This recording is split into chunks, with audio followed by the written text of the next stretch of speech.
여러분 안녕하십니까? 뉴스투데이 대전 세종 충남입니다. 플라스틱을 재활용하려면 뚜껑을 제거하고 붙어있는 라벨을 떼어내는 등 번거로움이 많았는데요. 국내 연구진이 세계 최초로 단 한 번의 공정으로 폐플라스틱을 다시 플라스틱 원료로 만들 수 있는 기술을 개발했습니다. 박선진 기자입니다. 플라스틱 재활용을 위해 꼼꼼하게 분리 배출을 한다 해도 라벨을 떼어내고 남은 접착제 등 불순물은 남습니다. 결국 폐플라스틱을 녹이면 100여 가지의 화학 물질이 혼합돼 있어 산업용 보일러에 쓰거나 저품질의 우레탄을 만드는 것 등에 그칠 수밖에 없습니다. 폐플라스틱을 재활용해 다시 가치가 높은 플라스틱 원료로 만드는 비율은 단 1%에도 미치지 못합니다. 그런데 이러한 화학적 재활용의 비율을 획기적으로 높일 수 있는 방법을 국내 연구진이 개발했습니다.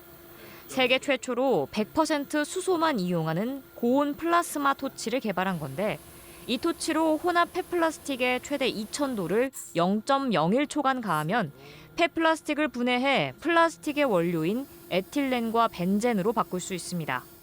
플라스틱을 단 한 번에 전환을 해가지고 쓸 수 있는 물건으로 만들어냈다는 다시 플라스틱의 원료로 돌려서 물질로 재활용을 하기 때문에 전기 에너지를 활용하기 때문에 기존의 폐플라스틱을 소각하는 과정에서 배출하던 이산화탄소도 줄일 수 있습니다. 기초 연구를 통해 경제성을 입증한 연구진은 상용화를 위한 검증 단계에 돌입할 계획입니다. 얼마나 장기적으로 안전하게 운영될 건가가 남아 있는데 요거는 이제 올 가을 이후에 그 여수에 있는 실증 사이트로 옮겨가서 그게 검증이 되면 이제 기업에 이전하고. 한편 산업체마다 항공유 제작 등 기술을 통해 원하는 결과물이 다를 수 있어 그에 맞춘 세부 온도 설정 등 공정 조정이 남은 과제로 꼽힙니다. MBC 뉴스 박선진입니다.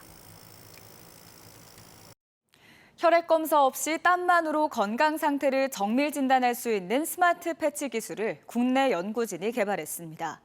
카이스트 정기연구소 연구팀은 피부에 직접 부착해 땀 속 여러 대사 물질을 동시에 실시간 분석하는 얇고 유연한 웨어러블 센서를 개발했다고 밝혔습니다. 또 패치 안에 시간 순서대로 땀을 채집할 수 있는 기술을 접목해 요산과 젖산, 티로신 등 3가지 물질의 운동과 식단에 따른 변화 등을 동시에 정량적으로 분석할 수 있음을 세계 최초로 입증했다고 설명했습니다. 한국철도공사가 AI와 빅데이터를 활용한 상태 기반 유지 보수를 본격 추진해 운행 중인 KTX 열차의 실시간 모니터링에 나섭니다. 공사는 전동 열차와 일반 열차에 이어 KTX에도 센서를 탑재해 열차 운행 중 차량 주요 장치의 작동 상태를 실시간 확인하고 고장을 예측해 최적의 유지 보수 일정을 수립할 계획이라고 밝혔습니다. 천안시 성화읍이 수원시 영화동, 춘천시 근화동과 함께 도시재생 혁신지구로 신규 지정됐습니다. 천안시는 지역 내 대학이 많은 성화읍 특성을 활용해 대학 내 스타트업 지원 등 기업 성장을 유도하고 인근 전통시장 환경을 개선해 지역 상권 활력과 도심 기능을 회복할 계획입니다. 다만 원활한 사업 시행을 위해 사업 부진의 자연 녹지를 일반 상업 등으로 용도 변경하는 조건으로 선정됐습니다. 충청권 4개 시도가 참여한 충청광역연합이 차세대 교통수단으로 꼽히는 도심 항공교통 UAM 도입을 위해 기본계획 수립 용역에 착수했습니다. 이번 기본계획은 충청권을 연결하는 초광역 네트워크 설계, 인프라 전략 마련, 산업 생태계 육성, 법과 제도 보완 등 4가지 과제를 중심으로 수도권과 차별화한 모빌리티 모델을 제시할 계획입니다. 국토교통부는 오는 2028년 KUMA 상용화를 목표로 기술체계 전면 개편에 나섰습니다. 특정 단지를 중심으로 학력 인구가 몰리는 현상이 나타나면서 같은 지역 안에서도 과밀학급인 큰 학교와 학생 수가 적은 작은 학교가 공존하고 있습니다. 이런 학교들이 최근 공동교육 과정을 운영하기 시작했는데요. 왜 이런 현상이 나타나고 있는지 신병관 기자가 취재했습니다. 전교생이 30여 명에 불과한 청주 외곽의 농촌 초등학교입니다. 학교 텃밭에서 학생들이 염색에 쓰기 위해 키운 쪽과 메리골드 비트를 수확하고 있습니다. 이 학교 학생뿐 아니라 인근 도심 초등학교의 학생들도 지난 4월부터 함께 심고 키웠습니다. 처음에 어색했던 것도 잠시 친해지는데 오랜 시간이 걸리지 않았습니다. 같이 간식도 먹고 게임도 하고 그러니까 재밌는 것 같아요. 수확한 재료로 본격적으로 염색하는 법을 배웁니다. 먼저 염색물을 만들고 준비한 천을 물들여 손수건을 만듭니다. 도심학교 학생들은 전교생이 1000명에 육박해 실험과 체험 공간이 부족하다 보니 학교 텃밭을 활용한 수업은 생각도 하지 못했습니다. 저희 학교는 텃밭이 없는데 여기는 텃밭이 있어서 수학도 하고 염색도 하고 해서 재밌었어요. 두 학교는 환경생태 수업을 공동으로 운영하며 숲 레포츠 활동도 계획하고 있습니다. 농촌과 도심으로 나뉘지만 미호강을 사이에 두고 10km도 떨어져 있지 않아 오가기도 어렵지 않습니다. 제일 가까운 학교 중에 하나입니다. 그래서 지금 아주 여건은 지금 오고 가는데 한 편도로 20분 정도이거든요.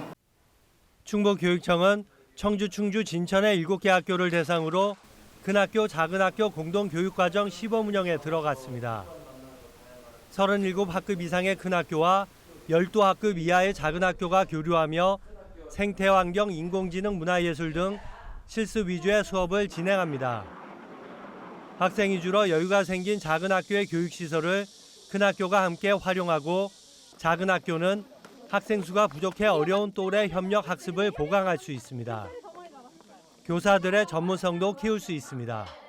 선생님들에게는 함께 고민하고 협력하며 전문성을 키우는 기회가 될 것이라고 생각합니다. 충북교육청은 시범 운영을 거쳐 내년부터 도내 전 지역으로 확대할 계획입니다. 최근 교육 재정은 악화되고 쓸 곳은 늘고 있어 큰 학교와 작은 학교가 교육 인프라를 공유하며 상생하는 모델은 효율적인 재정 운영을 위해서도 필요하다고 충북교육청은 보고 있습니다. MBC 뉴스 신병관입니다. 대전시가 평생교육 이용권 지원 대상자 282명을 추가 모집합니다. 이용권은 19살 이상 시민들이 평생교육기관과 학원 등에서 자격증 취득과 창업교육 등 다양한 교육 프로그램에 참여할 수 있도록 35만 원씩을 포인트로 지급하는 제도입니다. 충남도가 지난 5일부터 4일간 말레이시아 쿠알라룸푸르에서 열린 말레이시아 최대 규모의 관광 전시회인 국제관광전에 참가해 충남의 관광 자원을 홍보했다고 밝혔습니다. 도는 2025-2026 충남 방문의 해와 연계해 충남 관광의 매력을 알리기 위해 참여했다며 향후 동남아 대상 홍보 전략에 활용할 현지 수요 등도 파악했다고 덧붙였습니다. 대전 갑천 생태호수공원이 오는 27일 개장합니다. 공원은 전망대와 오르만덕, 출렁다리를 비롯해 어린이 놀이터와 2.7km 산책로 등을 갖췄으며 특히 갑천변 습지원, 갈대원 등 동물 서식 환경을 함께 마련했습니다. 대전도시공사는 오는 27일 개장식과 함께 불꽃쇼와 레이저쇼 등 축하 행사를 열 예정입니다. 대전 유성구가 기부문화 확산을 위해 유성구 행복놀이재단과 함께 축제장, 행사장 등에서 이동형 기부 키오스크를 운영합니다. 이동형 기부 키오스크에선 최소 5,000원부터 소액 기부할 수 있고 카드 결제뿐 아니라 제로페이 등 간편 결제도 지원하며 영수증에 있는 QR코드를 통해 소득공제도 신청할 수 있습니다. 늦더위 속에서도 선선한 바람이 불어오는 가을이 다가오고 있습니다.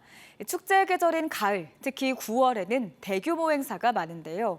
충북에서는 공예 비엔날레와 다양한 엑스포가 잇따라 개막하면서 본격적인 가을 축제의 시작을 알렸습니다. 전효정 기자가 전화입니다. 올해로 14회를 맞는 청주 공예 비엔날레가 세상 짓기라는 주제로 개막했습니다. 11월 2일까지 무려 60일간 역대 최장 기간 열립니다. 72개국 1,300여 명의 작가가 2,500여 점의 작품을 선보입니다. 공예가 인류의 삶과 그리고 일상, 그리고 문화, 그리고 서로 다른 역사적 배경을 가진 사람들이 어떻게 그에 갖고 있는 지역과 공동체를 드러내는지 그런 것들을 함께 살펴보는 의미에서 지난 봄 불길이 휩쓴 경북 의성군의 사찰 고운사에 새까맣게 탄 채로 남겨진 기와와 나무가 전시장에 고스란히 옮겨졌습니다. 마른 잎으로 채워진 산길을 거닐자 수많은 지팡이가 나타납니다. 불에 타 생명을 잃었던 나무를 지팡이로 재탄생시킨 전시입니다. 산불 난 것을 지팡이로 작품을 만들고 그다음 그 소방대원님들의 노고를 표현한 거기서 감동을 느꼈습니다. 한 일본 작가는 도자기를 깨뜨려 내부의 모습을 보여주는 작품을 전시했습니다. 전통적인 시각에서 벗어난 새로운 공간 경험을 관람객들에게 선보입니다. 国と国の関係、人と人の関係も全部そこに一つの障壁っていうか境界線が引かれてる。それはもうなくていいんじゃない。 대형 국제 행사인 엑스포도 잇따라 개막합니다. 먼저 영동 세계 국악 엑스포가 오는 12일부터 영동 레인보우 힐링 관광지 일원에서 30일간 열립니다. 목표 관람객은 100만 명인데 30개국에서 외국인이 10만 명 넘게 찾을 것으로 예상됩니다. 일주일 뒤인 오는 20일에는 제천 국제한방 천연물 산업 엑스포가 제천 한방 엑스포 공원에서 개막합니다. 280여 개 기업과 200여 명의 해외 바이어가 참가하는 대규모 상담회가 열리고 다양한 전시와 문화예술 공연이 30일간 이어질 예정입니다. MBC 뉴스 전유정입니다. 광복절 기념사 논란 등으로 퇴진 압박을 받는 김영석 독립기념관장의 사퇴 촉구 집회가 주말 내내 이어진 가운데 김 관장이 오늘 국회에서 기자회견에 나섭니다.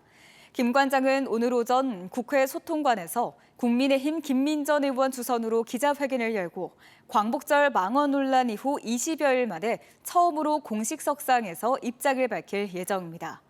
한편 어젯밤 권오을 국가보훈부 장관이 독립기념관을 찾아 19일째 점거 농성 중인 독립유공자 후손 등과 1시간 반가량 환담하며 이름을 걸고 해결에 나서겠다고 약속했습니다.